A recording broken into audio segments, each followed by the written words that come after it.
A good joke can always make a comeback. Here's your look at the McFarlane Toys DC Multiverse DC Rebirth, the Joker.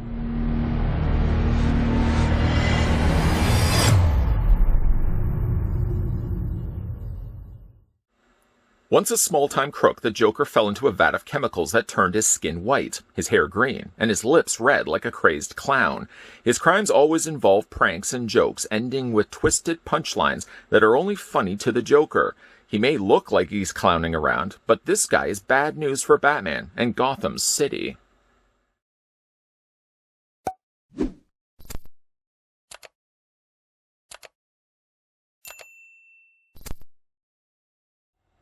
Before we get a closer look at DC Rebirth Joker, let's get this guy clocked in and figure out how tall he actually stands. I must admit, using this new laser tape measure is a lot easier and quicker than doing it the old-fashioned way of pulling, of course, the measuring tape out. The figure stands 7.1 inches in height. We can switch that to centimeters, revealing that the figure is 18 centimeters tall.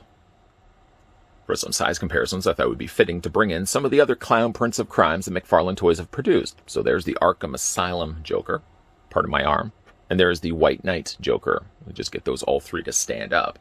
DC Rebirth is taller than White Knight Joker, although he is slightly smaller, I would say. And I think the shoulders and the rest of the body are about the same to the Arkham Asylum, at least height-wise. There's different tooling, of course, they've done here. But I think because he's got a slightly bigger noggin, that would be the Arkham Asylum version of Joker, that makes him just a little bit taller than DC Rebirth release, and so far makes him the tallest Joker that we've gotten so far from the DC Multiverse line. Let's check out the stuff that comes included with the Joker. The first thing we'll have a look at is the trading card. The same style of trading card that we've gotten with other releases, although this one, of course, has a different image in the center, a rather frightful image of Mr. J himself. This image is so good, I would love to get this maybe as either a poster or perhaps something I could wear like a t-shirt. Just imagine if that was just the image on a t-shirt. I think that would be so cool. Down below, we've got the Joker DC Rebirth. However, if you flip it around to the back, you've got all the stats of Joker. In this case, his first appearance is Justice League number 8, Comics 2008. His real name is unknown. His height is 6'1", and his weight is a very lean 160 pounds. All the read-up down below is the same read-up that I provided at the very beginning of this review, FYI. I'm going to put that down to the side for the time being. He also comes included with a display stand. Let's check that out right now. The same circular style of stand that we've gotten before with other DC Multiverse releases. Same DC logo down below. Same peg on the top corner there. All the stuff here is samesies to the ones that we've gotten before. It's nothing really different here at all. But I always appreciate the fact that we do get ourselves display stands. Ask yourself how many other companies give you display stands with their figures. It's a very, very small list. Put that down to the side as well. He comes included with, of course, a couple of weapons. Good for clubbing robins, I suppose. He comes included with a crowbar. The crowbar, as you can see, I feel like it's been molded and not painted. I could be wrong, but it looks like it's just molded silver plastic with a slight bit of metallic sheen to it. By the way I'm looking at the seam lines here, I'm gauging that this is actually all molded plastic versus, like I said, it's all been painted. Paint, I feel, is one thing that this could really use. Both this and the next thing that we'll be having a look at, I feel, are really void of any sort of paint applications whatsoever. Crowbar, I could almost get away with that. I feel like a crowbar could probably be better suited as a really dark gray or even a black, as opposed to this very shiny silver. But this is what we get, and at least he comes included with something. He comes included as well with a slightly elongated, as you can see there, revolver. Very similar, actually, to the Joker that was in the 1989 Batman movie, where you remember he shoots down the Batwing. It's totally unrealistic. As you can see, though, again, it's just molded silver plastic. Now, here's a case where I certainly feel, maybe the crowbar, I could give a little bit of a pass, but I certainly feel when cases like this for revolver, it really does need a little bit of extra little paints, a little bit of extra love. It's a good sculpted gun, don't get me wrong, but I feel like it really needs something. It looks like it's so unfinished by the fact that they didn't add any other paint to it. They just kept it to the coloring of the plastic. Now, you can take the weapons, you can put them into his hand. The way his hands are designed, one hand is kind of already permanently sculpted to give you a gesture. We'll talk a little bit about that one in a second. So really, you only have this hand right here to work with. You can either put in, let's put that in the right way. I thought for a second I was holding the crowbar. You can put the pistol in his hand by just twisting the handle in place. It's a very tight fit quarter. There you go. And of course, you can kind of get it slightly. He doesn't get quite a trigger finger in the sense that the finger sticks out far enough, but it's more than enough. Yeah, you can get it on the trigger right there. So there's that option, or you can replace this out, pull this out completely, and you can put the crowbar in his hand. Kind of like the crowbar, to be honest. Again, missing a little bit of color. This sits a whole lot looser, unfortunately, in his hand. But I think it actually works quite good on this look of Joker. Maybe I'll just display it on my shelf like this, like he's ready to beat down some robins. There we go. Too soon? Is that too soon? Anyways, go ahead and take the crowbar out of his hand. We'll put all the accessories, slide them over. There we go.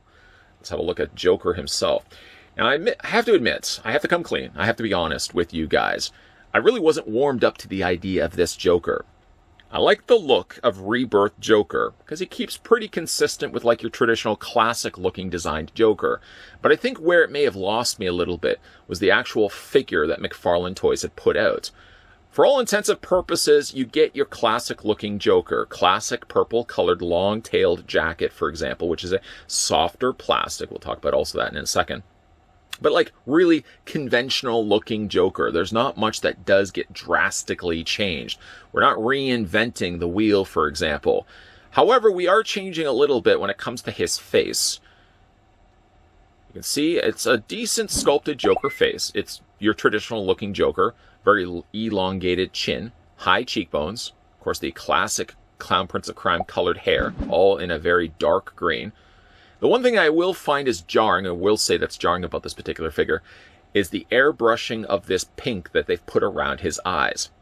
Now, we'll be honest, since getting this figure out of the packaging and spending a good amount of time just really enjoying the figure in hand, I will say that the eyes don't bother me as much as they did before, but I still can't leave off commenting on the fact I think the eyes are a little too red for my liking. If he pulled that back ever so slightly, I'm talking about Todd McFarlane's team after all, if they pulled it back ever so slightly, I feel, and only gave him a very light shade of this pinkish red, or even just removed it altogether, I think we would have quite ourselves a winner-winner chicken dinner here with Joker's release. It's still a good-looking head sculpt, but I feel like the eyes, now still spending time with it, and I've warmed up to it, I think the eyes are still a problem with this particular figure. All the rest of it's good. All the rest of it's good, and very, very much a classic-looking Joker. But there's something, again, about those eyes. The coloring of his eyes, not talking about the rouge around them, but the actual center area with those green pupils, green irises, I should say, and the black pupils with a little white reflection, works quite well, again, with Joker. You've got the big, very bold caterpillar eyebrows, looking like they're all going to the center of his face to nibble on some leaves. Those are all good as well. I must say that the mouth, the teeth, though they are looking quite dingy and grungy, his teeth almost look like they're made of gelatin. Like somebody made a really gross concoction of various different Jell-O powders and made this slimy looking gelatin. That's kind of like what his teeth look like. You can see he's also got a slightly more darker colored tongue on the inside of his mouth. But overall, I'm really happy with this head sculpt. It's just the eyes. And I'm sure I'm not the only one that has probably said that as well. It's the eyes, I feel, that really throw this figure off. You look at the back of the head sculpt, though. Again, nice sculpting on the back of the head. A little hair, we'll just move that out of the way. I like the sculpting of the head. It's really good. A hair, especially. That dark green that they used works quite well against the backdrop of his chalky white face. Moving a little bit further down, because I don't want to spend this entire review talking about his face. There's, of course, other stuff going on here as well. Now, when I was looking at this Joker, I thought a lot of his body was maybe reused from the Arkham Asylum release.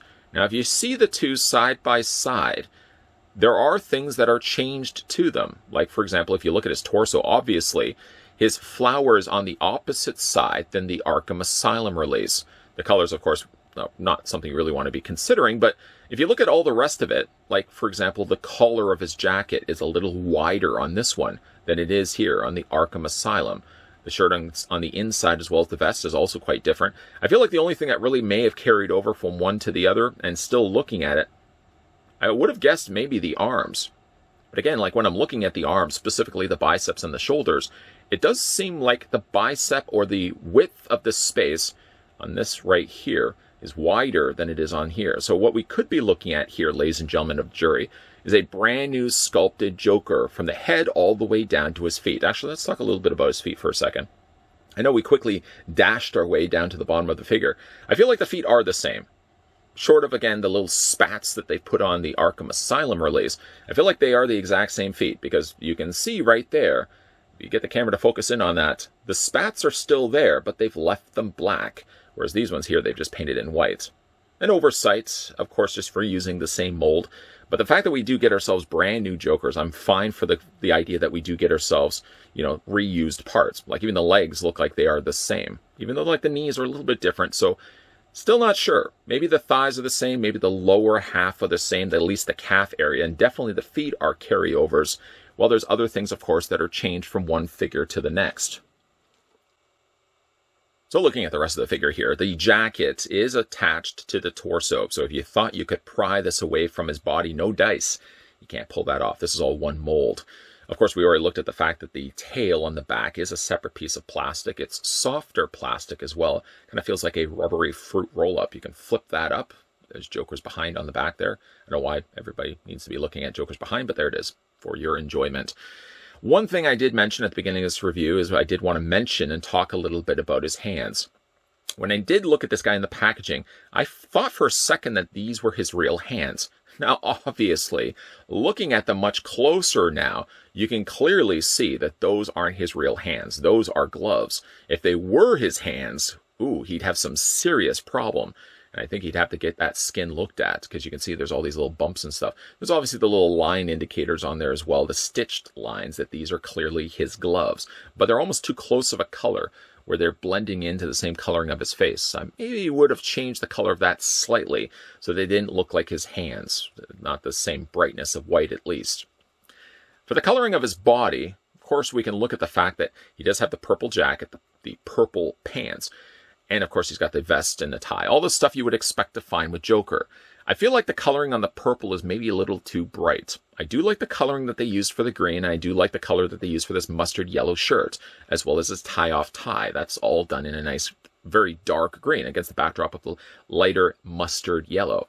But I feel like maybe I would have probably darkened the coloring of the plastic when it came to his jacket and the way it came to his pants. I feel like the coloring on both of them is just a little too bright. And I feel like it competes a little bit with the brightness of the color of his face. If they had darkened the jacket and they darkened the pants just a little bit, I think it would have worked better with the coloring that they used for the face and the hair. That's just my own personal opinion. Of course, they've also sculpted in the chain there. This is all molded to the leg. So when it comes to the articulation on the figure, the chain, of course, is going to start going along with the leg. That's good. Obviously, it makes more sense than having that just as a sculpted separate piece. Let's go through the figure's articulation. Speaking of articulation, so his head rotates all the way around. It moves up, it moves down, and of course it rocks back and forth as well. Again, I like that head sculpt. It's just the eyes that I find slightly jarring.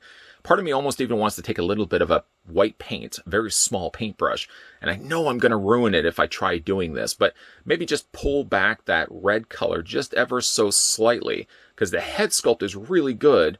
I feel like it's maybe just a little bit too much pink. I know I'm beating a dead horse talking about that. As for the arms rotate all the way around. That's the case on both sides also as well. He does have that cup joint that allows the shoulders to crunch forward and crunch back as well. And being that it's part of his, it's more blended well enough to the rest of his outfit that I feel they don't stand out like sore thumbs versus like, say, the DC animated figures that McFarlane have also put out. He does have a swivel on the bicep. You can rotate the arm all the way around. He has a double hinge on the elbow. So again, if you want to have him patting himself on the back, job well done. Or if you want to maybe put like the gun or revolver or the crowbar behind his back, you can do that as well. Then of course for his hands rotate all the way around. They hinge back and forth. He does have an upper torso ball joint. And because this is a total package deal, it means everything goes for the same ride. Like that. You can move the legs out. When I'm moving the legs, I don't know if you can actually hear it or not. It's an awkward position, especially to be jumping into this video right at this moment. But he does have little ratcheted grooves there on the inside, on the actual joint itself. So when you are moving the legs, you can feel it, and in a lot of cases, you can also hear it. when you move in those legs back and forth. They do move forward, they move back. There's no real swivel at the top of that thigh. Double hinge, however, on the knee. This one hinge is just a little on the tighter side. And then when it comes to the articulation on his feet go back and forth, up and down, and he does have also toe articulation as well. Articulation is good on this figure, although I do find the lower foot section, I don't know if it has something to do with the fact that they probably reused some of the mold elements. I find like the ankles are just a little loose on this particular version of Joker, and that could only simply just be mine. Overall, it's a good-looking Joker. I'm really glad that I did pick this one up. This brings us closer, I feel, to giving us a definitive classic-looking style of Joker. Whereas the other ones I feel were really centered around that source material. If you didn't like the video game Arkham Asylum, you may not have picked up that Joker. And if you never read White Knight, you may have not also picked up the White Knight version of Joker. This one gives us a little more of a closer, classic look to Joker. And I think everything works well on the figure, short of maybe the colors on his jacket and his pants being slightly too bright. And obviously the main elephant in the room here is the fact he does have that brightness around his eyes. I feel like that may be the one detractor, and maybe one of the reasons why people may pass on this figure.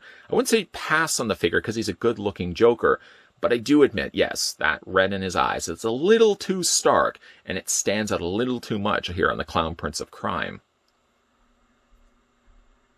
For those in the market of getting themselves a classic-looking Mr. J to put on the shelf with the rest of their DC figures, the DC Multiverse, DC Rebirth Joker, I think checks off many of those necessary boxes. He has a classic-looking costume with familiar-looking colors, and he has a really good-looking head sculpt as well. The only thing that had a bit of a stumbling point to me, and it's something I mention, of course, quite frequently over the course of this review, is the problem that I have with his eyes. I get why they wanted to go with that look, that mad look of the redness around his eyes, but I feel like they turned the notch up a little too much. I would have pulled the reins back a little bit on that. I like the fact that they added that little bit of red color, but a little goes a long way, and I feel like they may have put a little bit too much on the head sculpt. That's the only thing I find is wrong with this figure, maybe short of just darkening the color of his costumes ever so slightly. Of course, he does come with some accessories. I have him currently with the crowbar on the back of his torso, which I kind of like the look of this. I might end up just displaying him on the shelf looking like this, but he also comes included with a revolver. Unfortunately, both the revolver and the crowbar that he's currently holding in his hand are missing color completely. I feel like they could have gone in there and added just a little bit of paint. Paint goes a long way, and I feel like especially when it comes to a revolver and a crowbar, don't just go with the coloring that they use for the molding of the plastic. Go that extra little mile and add a little bit on top of that. But I mean, short of that, I'm really happy with how this one turned out. It's funny that I was on the fence about getting this one, simply just because of the problems I had with the eyes. I think the longer I have him out on display, and the more I'm looking at this figure, I think it bothers me a little less, but it's not to say that I feel like they probably could have still pulled that back a little bit. The red is a little too stark around his eyes. Okay, we'll stop talking about it. I know I've already mentioned it countless times already. Why don't we do this instead? What do you guys think of this figure? Let me know down below in the comments section. Whether you picked up the DC Multiverse, the Joker for yourself from DC Rebirth, or based on this review, let me know in the comments section what you guys think of this figure. And also, if you guys are new to this channel and you're liking all the content you're seeing, would you consider the idea then of hitting the subscribe button down below? It'll cost you nothing. And while you're also down there, make sure you turn on the bell notification. That's your way of telling YouTube that yes, in fact, Virginia, there is a Santa Claus, but you do also want to see more content that's popping up on this channel Monday to Friday, 12 p.m. and 2 p.m. Eastern Standard Time. Just also as an FYI, I can throw this out to the wind and see if somebody catches it with a butterfly net. Just know that there's going to be more DC Multiverse figure reviews lined up and coming your way. So as always, keep your peepers peeled to this channel. And as always, guys, thanks for watching. I'll see you next time.